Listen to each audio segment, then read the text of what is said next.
ভাবুন তো, এমন এক জায়গায় আছেন যেখানে সকালের শান্ত পরিবেশে এক কাপ গরম চা হাতে বসে চোখের সামনে বিস্তৃত পাহাড়ের সৌন্দর্য উপভোগ করছেন। হ্যাঁ, এমনই এক অসাধারণ জায়গা হলো পুরুলিয়ার মাঠাবুরু পাহাড়ের কাছে অবস্থিত মাঠা ফরেস্ট রিসর্ট। গত ১লা মার্চ ২০২৫ আমরা কলকাতা থেকে গাড়ি নিয়ে রওনা দিয়েছিলাম। উদ্দেশ্য লাল পলাশের অপরূপ সৌন্দর্য উপভোগ করা। পুরুলিয়ার সেই ভ্রমণের অভিজ্ঞতা আমরা আগেই শেয়ার করেছি, আর সেই ভিডিও আপনারা দেখতে পাবেন আমাদের চ্যানেলে। এই এপিসোডে আমরা উপভোগ করছি মাঠা ফরেস্ট রিসর্টের শান্ত পরিবেশ, পাহাড়ের পাদদেশে বসন্তের রঙিন পলাশের ছোঁয়া, আর অবশ্যই দারুণ এক ট্রেকিং অভিজ্ঞতা। এছাড়াও সারাদিন জমিয়ে আড্ডা, খেলাধুলো আর সন্ধ্যায় ঐতিহ্যবাহী ছৌ নাচের আনন্দে ভরপুর সময় কাটিয়েছি। বলতেই হবে, এই ট্রিপ ছিল রোমাঞ্চ আর প্রকৃতির অপূর্ব সংমিশ্রণ। গুড আফটারনুন, সবাইকে স্বাগত জানাই আমাদের চ্যানেল ট্রাভেল উইথ অহনা অভিকে। আজকে আমাদের পুরুলিয়া সিরিজের সেকেন্ড এপিসোড, অ্যান্ড আমরা আছি খুব সুন্দর একটা প্রপার্টি মাথা ফরেস্ট রিসর্টে। পেছনে মাথা পাহাড় এবং প্রপার্টির মধ্যে ইটসেলফ অনেকগুলো পলাশ ফুলের গাছ, যে মনোবাঞ্ছা নিয়ে পুরুলিয়া আসা, এবার যে সেকেন্ড টাইম আসা, যে পলাশ ফুল দেখব, সেই পলাশ ফুল তো রাস্তাতে দেখেইছি, আর ক্যাম্পাসের মধ্যেও বা প্রপার্টির মধ্যেও সেই মনোবাঞ্ছা পূর্ণ করা হচ্ছে।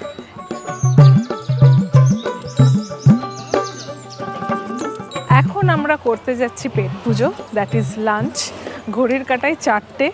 বিশালভাবে দেরি হয়ে গেছে, কারণ কি আমার পেছনে দেখতেই পাচ্ছেন এই সুন্দর সুইমিং পুল, এইখানে এনজয় করতে করতে অনেকটা টাইম কাটিয়ে ফেলেছি। যাই হোক, আর দেরি না করে চটপট লাঞ্চ করব এবং আপনাদের সাথে শেয়ার করব যে লাঞ্চে আমরা কি অর্ডার করেছি। দাভাই এখানে একদম একটা এক্সট্রাভ্যাগেন্ট লাঞ্চ আর কি অর্ডার করেছে। পুরো লাঞ্চের দায়িত্ব দাভাইয়ের ছিল আমাদের। তো দেখতে পাচ্ছি আমি অলরেডি ঝুরি আলু ভাজা আর পোস্তর বড়া।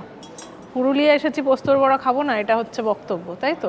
পমফ্রেট ভাজা আছে, হ্যাঁ, পমফ্রেট ফ্রাই, আর ওটা ঘরোয়া আলু ভাজা আছে। আচ্ছা, এটা ফুলকপি তরকারি। কেন এই আলু ভাজা কম পড়েছিল নাকি? ঘরোয়া আলু ভাজা ছেলের জন্য। ও আচ্ছা, এটা ফুলকপি তরকারি। চিকেনের বোধহয় একটা আইটেম আছে, আর একটা মাটন। মাটন মানে কিছু বাদ নেই, তাই তো? হ্যাঁ, ওদিকে ভাত আর ডাল, আর কিছু বাদ নেই। স্যালাড। বিয়ে বাড়ি ভোজ আর কি এখন আমাদের চলবে বিকেল 4টের সময়। ছোটবেলায় কাঁচা পোস্ত দিয়ে এক থালা ভাত উঠে যেত। হ্যাঁ, আমার বাড়িতে বাপিও বানাতো। কাঁচা পোস্ত, একটু পেঁয়াজ, একটু সর্ষের তেল দিয়ে আমার এত ভালো লাগতো, এক থালা গরম ভাত উঠে যেত। আচ্ছা, এখানে শুনলাম আমি এই সামনে যে মাঠা পাহাড়টা আছে, মাঠা পাহাড়ে ট্রেকিং করা যায়। এখন বিকেলবেলার দিকে যেতে না বললো, সকাল 6:30টার পর থেকে যখন খুঁজে যাবো, সিঁড়ি টিড়ি করে দেওয়া আছে, উপর অব্দি যাওয়া যায়। কাল সকাল আমরা তাহলে আর্লি মর্নিং চলে যাবো, রোদ ওঠার আগেই 6:30, 6:30 মধ্যে চলে যাবো। তাহলে বাবাই ঘুমাবে? যাবে? তুমি যাবে না তো? তোমাকে এক্সপেক্ট করবো না তো? না, আমার পেট ভালো মতোই ভরে গেছে। আর সকাল থেকে সেই 4:30, ভোর 4:30 উঠেছি। উঠে এই 8-9 ঘন্টা জার্নি করে ঢুকলাম না, 3টে 3:30 মানে ঢুকলাম না, না 2:30 নাগাদ ঢুকলাম, 3টে ঢুকলাম। দিয়ে এখন বাজে 5:30। মানে শরীর খুব টায়ার্ড, মানে একটু না কোমর সোজা করলে শরীর একদমই দেবে না। লাস্ট ঘুরে এসেছি কিছুদিন আগে ভাইজ্যাক, সেই ভিডিও এডিটিং করে আমি কালকের আপডেট দিয়ে মানে শিডিউল করে রাত্রি 1টার সময় শুয়েছি, দিয়ে 3টে উঠে 4টে বেরিয়ে, মানে রাত্রি 1 ঘন্টা 1.5 ঘন্টা ঘুমিয়েছি, একদম এনার্জি লো। যাই হোক, এখন এদের শুনছে পরে কি বলছে, তখন ছৌ নাচ হবে 7:30, সেটা দেখার জন্য চোখটা খুলে রাখতে হবে, তার জন্য এখন চোখটা বন্ধ করে একটু শুতে হবে।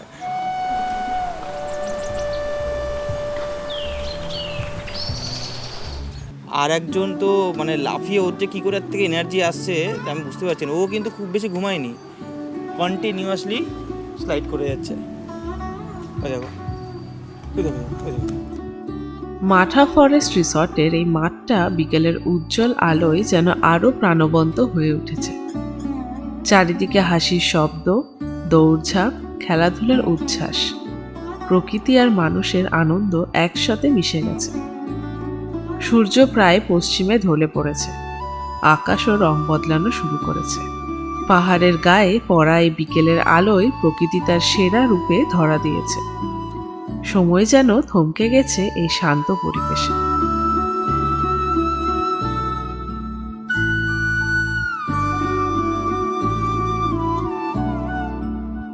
আকাশ যতই অন্ধকার হতে থাকলো, বাতাসও ততটাই শীতল হয়ে উঠল।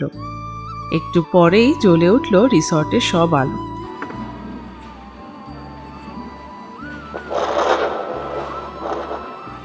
ঘড়ির কাঁটায় কিন্তু 7:45, আর এখানে একদম জোর কদমে প্রস্তুতি চলছে ছৌ নাচের। আমরাও আর উপরের থেকে আর ওয়েট করতে পারলাম না, একদম নিচে নেমে চলে আসলাম। আর একটু টাইম লাগবে বললো, 5-10 মিনিট শুরু হতে। শুরু হোক, আপনাদের সাথে শেয়ার তো অবশ্যই করব।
এই ছৌ নাচ শুধুই বিনোদন নয়, এটি পুরুলিয়ার সংস্কৃতি, ইতিহাস আর শক্তির প্রতীক।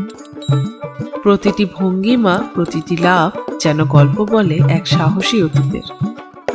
শিল্পীদের দুর্দান্ত উপস্থাপনা সবাইকে মুগ্ধ করে দিয়েছে। কিন্তু ঠিক সেই মুহূর্তেই হঠাৎ করে এক ঝটকা প্রবল বাতাস বইতে শুরু করল। মুহূর্তের মধ্যে চারপাশের পরিবেশ বদলে গেল। অসাধারণ ওয়েদার হয়ে গেছে কিন্তু এখানে। আর একটু আগে দেখলাম আমরা অসাধারণ কিছু নৃত্যশিল্পীদের ছৌ নৃত্য। ওটা এনজয় করতে না করতে এদিকে আবহাওয়া এত সুন্দর, ঝোড়ো হাওয়া। প্রথম ঝড় এক্সপিরিয়েন্স করছি পাহাড়ের কোলে বসে, মানে অনবদ্য অভিজ্ঞতা একটা। পাহাড়ের পুরো কোলে বিদ্যুৎ চমকাচ্ছে, আর যখন বিদ্যুৎটা চমকাচ্ছে পাহাড়ের আউটলাইনটা দেখা যাচ্ছে। দারুণ দারুণ। রুমের সামনেই একটা করিডোরের এন্ডে ব্যালকনি করে দেওয়া, সেই ব্যালকনিতে দাঁড়িয়ে হাওয়া এনজয় করছি। তো আমরা তো এখানে অসাধারণ একটা টাইম কাটাচ্ছি। আর কাল সকালবেলা ইচ্ছা আছে ট্রেকিং করে মাথা পাহাড়ে ওঠার। তো জানি না কি হবে না হবে। এত লেট লাঞ্চ করেছি যে পেট এখনও ভর্তি, কিছু খাওয়ার কোনো ইচ্ছা নেই রাত্রেবেলা। তো মেবি আমরা একটু আড্ডা মেরে শুয়ে পড়বো, নিজেদের মধ্যে আড্ডা মেরে আর কি শুয়ে পড়বো।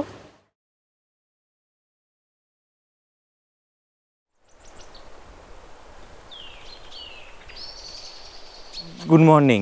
আবার নতুন একটা সকাল। এই সকালে আমাদের এখন টার্গেট ট্রেকিং, যেটা কালকে বলেছিলাম যে এই মাথা পাহাড়ে ট্রেকিং করে উপরে ওঠা যায়।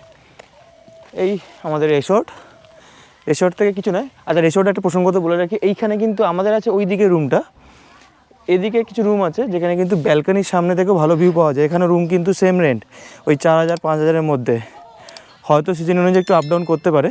যাই হোক, যেটা বলছিলাম, ওই আমাদের এই রিসোর্ট থেকে বেরিয়ে এসে একটু বাঁ দিকে যাওয়ার পরে সিঁড়ি আছে উপর দিকে বললেন, যেখান থেকে ওঠা যায়, উঠে যাওয়া যায় মাথা পাহাড়ে। তবে এই ট্রেকিংয়ে আমাদের সবাই নেই। আমি আছি, বাবু আছে, আর দিদি আছে। অহনা আর দাভাই ওরা খুব টায়ার্ড, ওরা যেতে পারবে না, তাই আমার তিনজনই এই ট্রেকিংটা করছি। এই ট্রেকিং কিন্তু যাওয়ার পথে বেশ পলাশ ফুল দেখতে পাচ্ছি যাওয়ার পথেই। এই তো সামনে পলাশ ফুল, দেখ, এই দেখুন পলাশ গাছ লাল পুরো হয়ে আছে। উপর থেকে আরও ভালো ভিউ পাওয়া যায়। আমি তো কিছু কালকের দেখিয়েছি আপনাদেরকে ড্রোন শট, আর এমনি সামনে থেকে কিছু পলাশ গাছ তো দেখিয়েছি।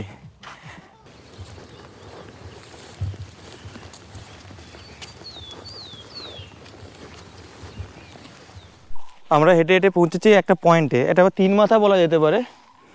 আমরা এসেছি এই দিক থেকে, এদিকে হচ্ছে এই মাথা আমাদের রিসোর্টটা, আর ওদিক থেকে চলে আসলে এই বাঁ দিকে একটা রাস্তা চলে যাচ্ছে, আর তার ঠিক উল্টো দিকে মানে ডান হাতে যেহেতু পাহাড় এইখানেই আছে, এই দেখুন সিঁড়ি আছে, এই সিঁড়ি দিয়ে আমাদের উঠে যেতে হবে। যতটুকু আমি শুনছি সিঁড়ি বেশিটা নেই, এই 30-40 বা এরকম কিছুটা সিঁড়িটা উঠে তারপরে আমাকে রাস্তা ধরে হাঁটতে হবে, মানে পাহাড়ের রাস্তা করে দেওয়া আছে, ধরে হাঁটতে হবে। এখানে আছে সকাল 8টার আগে আর বিকেল 4টের পরে মাঠাবুরু পাহাড়ে ওঠা নিষিদ্ধ। মানে আপনি যদি এখানে ট্রেকিং করতে চান তাহলে এই মাঠাবুরু পাহাড়ে উঠতে চান, ট্রেকিংটা করতে চান, তাহলে সকাল 8টার আগে আসতে পারবেন না, আর বিকেল 4টের পরে হবে না। আমাদের ট্রেকিং হলো শুরু, সিঁড়ি চড়াই স্টার্ট হয়ে গেছে।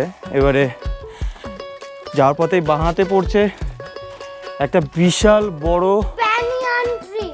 হ্যাঁ That's old. বিভৎস বড় কাণ্ডটা একবার দেখুন কত, আর তার থেকে শিকড়গুলো পড়ে আরও বেশি গাছ তৈরি হয়েছে। Yes, it is quite nice. হ্যাঁ,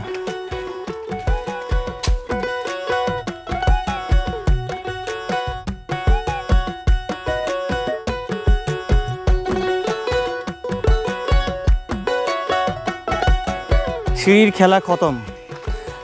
আসলাম কতটা সিঁড়ি হচ্ছে, প্রায় বেশিক্ষণ না বল, 10 মিনিট মতো হাঁটলাম সিঁড়ি করে, না 15 মিনিট মতো, 15 মিনিট পরে 15 মিনিট মতো সিঁড়িতে আসলাম। আসার পর এরকম একটা পাথুরের রাস্তা, দিদি ওদিকে হনুমান চল্লিশে চালিয়ে দিয়েছে। বাবু হবে তো? হাউ ইজ দ্য জোশ? ওকে চলো বা। এবারে আসল খেলা শুরু, চ চ। We challenge. হ্যাঁ আমরা চ্যালেঞ্জ নিই আর চ্যালেঞ্জটা জিতিও, তাই তো বাবা? হ্যাঁ। Okay let's go. মামাই। মাঝে মাঝে একটু রেস্ট নিচ্ছি, বসছি, আবার হাঁটছি, আর এইভাবেই আমাদের চলছে ট্রেকিং। আর আমাদের খুদের হাতে ন্যাচারাল একটা শুকনো কাঠ দিয়ে বানানো স্টিক, এই যে পাথরের রাস্তা কভার করে একটা প্লেন বলবো না, মানে ওই নুড়ি কাকড় দিয়ে রাস্তা, আর 3টে স্টেজ, প্রথমে সিঁড়ি, পাথরের একটা এবড়ো খেবড়ো বড় বড় চাই পাথরে, তারপরে নুড়ি কাকড়ের রাস্তা। মনে হচ্ছে অলমোস্ট চলে এসেছি, মনে হচ্ছে। আরে মনে তো অনেক সময় অনেক কিছুই হয়।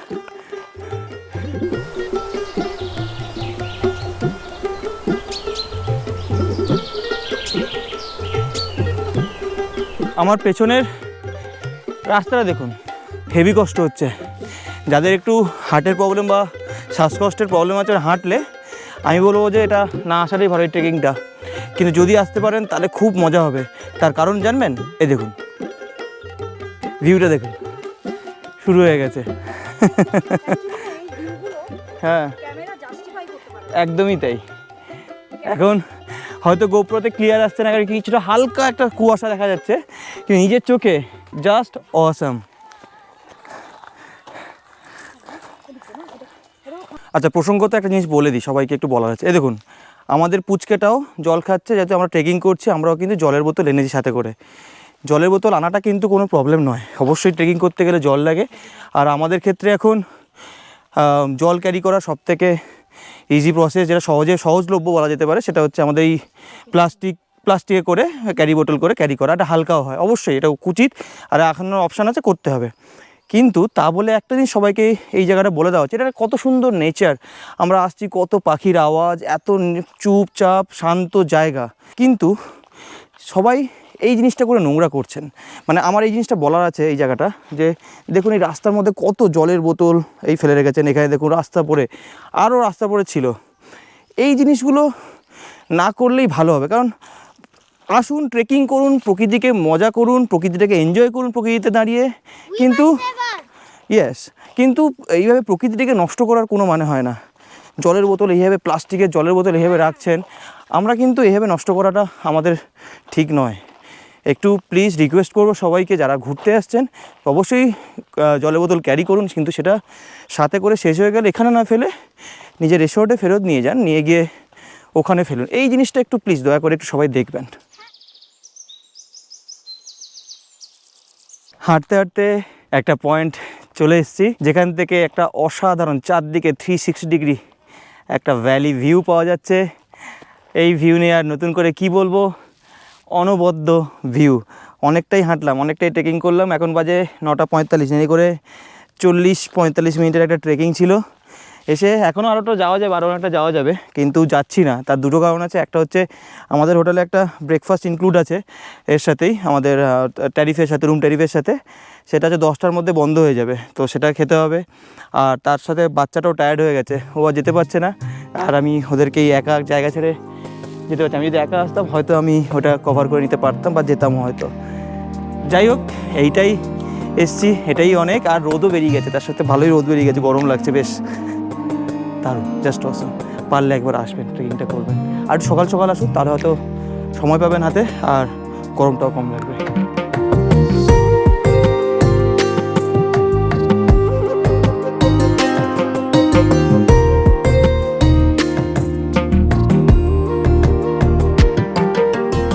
একটি চ্যালেঞ্জিং ট্রেকিংয়ের পর এমন সুন্দর ভ্যালি দেখতে পেলে সমস্ত ক্লান্তি মুহূর্তেই উধাও হয়ে যায়। যদিও বা এই মাঠা পাহাড় ট্রেকিংয়ের আরেকটি অন্যতম আকর্ষণ হলো পাহাড়ের শীর্ষে প্রকৃতির মাঝে এক নিভৃত কালী মন্দির।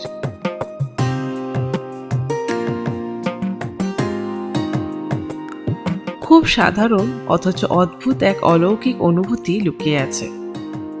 স্থানীয়দের কাছে জানা গেল প্রতিদিন বিকেলে গ্রামবাসীরা এখানে পুজো দিতে আসেন।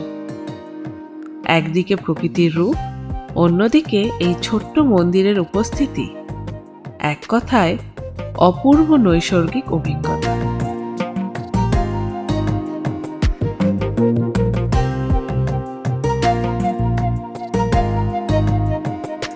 কেমন লাগলো উপর থেকে ভিউ? দারুণ বাবুর, দারুণ লেগেছে। উপর থেকে কালী মন্দিরে যেতে পারলে ভালো হতো, কিন্তু ওই যেটা বললাম এই একটাই কারণে আমি গেলাম না। যাই হোক, আর যাইনি তো কি হয়েছে, এই নেচারটা, এই ট্রেকিংটা আমার সবসময় মনে থাকবে। আমার মনে হয় আমি হোটেলে জিজ্ঞেস করেছিলাম, এখানে লেখা আছে 8টার সময় ওই খোলে, কিন্তু আমি হোটেলে বলেছিল 6:30টাও আসা যায়।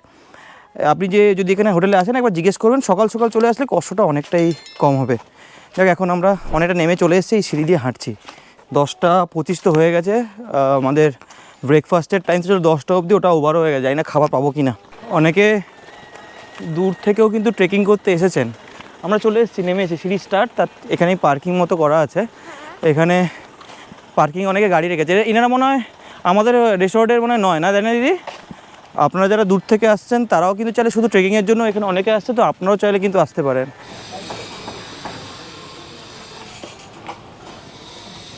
10:30টার সময় এসেছি ব্রেকফাস্ট করতে। তো ব্রেকফাস্ট ছিল কমপ্লিমেন্টারি এবং বুফে, আর সমস্ত কিছু সুন্দর করে সাজানো ছিল। আমরা অনেকটাই লেট, তো ফ্রুটস এগুলো সব শেষ হয়ে গেছে। তো ধোসা, ইডলি এগুলো আছে। ধোসা তো ওখানে একজন বসে আছেন, কনস্ট্যান্ট প্রিপেয়ার করে দিচ্ছেন, আর ডিমের অমলেটও উনি প্রিপেয়ার করে দিচ্ছেন। এটা ট্রেকিং করে টায়ার্ড হয়ে দেখুন খাচ্ছে, দেখুন আমার প্লেটটার অবস্থা দেখুন। 5টা ডিম ছিল, 2টো ডিম খাওয়া গেছে, 3টে এখনও আছে। ছোলা, এটা সুজি, উপমা, আর ইডলিটা খাবো না, ধোসাটা খাবো। এটা প্রোটিন নয়, ইডলি কবে থেকে প্রোটিন নয়, কার্বস। ঠিক আছে, এটা খাবো। এতটা ট্রেকিং করে টায়ার্ড। দাবাই প্রচুর ট্রেকিং করেছে, ঘুমিয়ে ট্রেকিং করেছে, ঘুমিয়ে। ফার্স্ট আমরা এসেছি, ওই ফ্রুটস টুটস অনেক কিছু ছিল আরও, ওগুলো শেষ হয়ে গেছে। এটা টাইম 10টা পর্যন্ত, তো সবাই খেয়ে নিয়েছে, আমরা আর কি লাস্ট। আমরা লেট, তারপরেও যে অ্যাভেলেবেল আছে এটা আবার দিচ্ছে, সার্ভ করছে, এটাও কিন্তু বলা ব্যাপার আছে না। এত টেস্টি খাবার তাড়াতাড়ি খেয়ে নিই, আর বেশি সময় নষ্ট করবো না।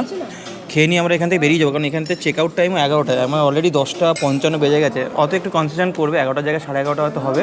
এখান থেকে বেরিয়ে যাওয়ার সেই মুহূর্ত চলে আসলো শেষমেশ। আর নতুন করে কি বলবো, খারাপ লাগছে। জায়গাটাকে সত্যি খুব মিস করব। অসম্ভব সুন্দর জায়গা।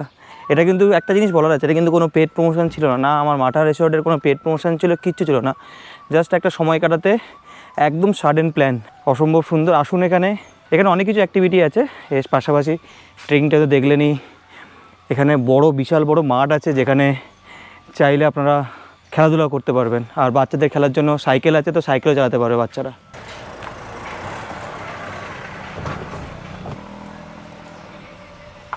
এখান থেকে এবারে যাচ্ছি পাখিপাড় এখান থেকে হার্ডলি কত 5-6 কিলোমিটার ডিস্টেন্স। আর একবার শেষবারের মতো পলাশের, শেষবার কেন রে?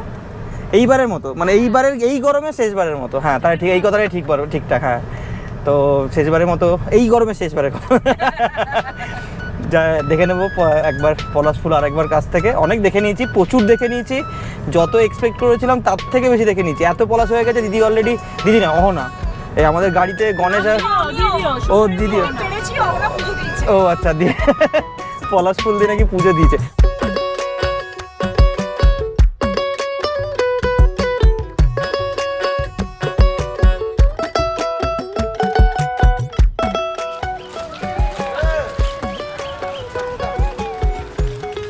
দাঁড়িয়ে আছি পাখি পাহাড়ের সামনে, পলাশ বন, ছোটোখাটো পলাশ বন, প্রচুর পলাশ ফুটে আছে, অসাধারণ লাগছে।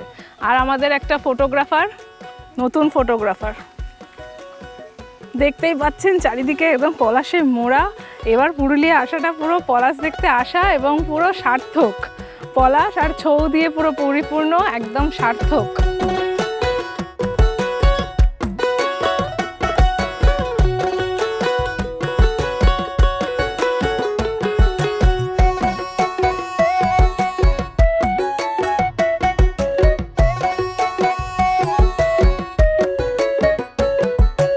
ট্রিপ কমপ্লিট, আর যতটা ভেবে এসেছিলাম তার থেকেও ভালোভাবে কমপ্লিট, তাই তো? সবার কি এক্সপ্রেশন কেমন? একদম একদম না ভাই, একদম একদম তো খুব ভালো, খুব ভালো। এই ট্রিপের হোতা হচ্ছে আমাদের কিন্তু দা ভাই, মানে পুরো ট্রিপটা কীভাবে করবো, কীভাবে চালাবো, সব পুরো হোতা হচ্ছে দা ভাই। স্পন্সারও দা ভাই, হ্যাঁ স্পন্সারও দা ভাই। মেনি থ্যাঙ্কস দা ভাই। এরকম ট্রিপ তুমি আরো বিজনেসে তুমি আরো করো, গ্রো করো, আর এরকম ট্রিপ বছরে বছরে আর 4-5টা করে দাও। প্রত্যেক মাসে নেই না, আমার অসুবিধা নেই। আচ্ছা, প্রসঙ্গত একটা জিনিস বলেই দিই, কারণ এটা না বললেই নয়। আমাদের এই যে মাঠা পাহাড়ে ছিলাম, এই মাঠা পাহাড়ে যে শুধুমাত্র পলাশ ফুল পাওয়া যায় এরকম কিন্তু নয়, পুরুলিয়ার আরও কিছু জায়গা আছে বা স্পট আছে যেখানে গিয়ে কিন্তু আপনারা চাইলে এই পলাশ ফুলটা পেতে পারেন। যেমন আমি 2-একটা নাম জানি, একটা হচ্ছে কুহুবুরু বলে জায়গা আছে, একটা হচ্ছে যাজাহাতু বলে জায়গা আছে, আর এই মুরুগুমার সাইড যেটা আছে, মুরুগুমার সাইডটায় কিন্তু পলাশ ফুল দেখা যায়।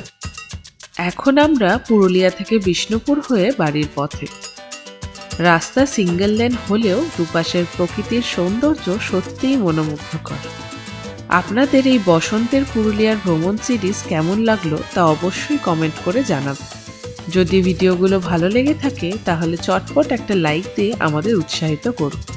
আর এমন আরও সুন্দর সুন্দর ট্রাভেল ভিডিও দেখতে চাইলে চ্যানেলটিকে সাবস্ক্রাইব করতে ভুলবেন না। খুব শীঘ্রই ফিরছি নতুন এক জায়গার গল্প নিয়ে। সকলে ভালো থাকুন আর ভ্রমণ করতে থাকুন।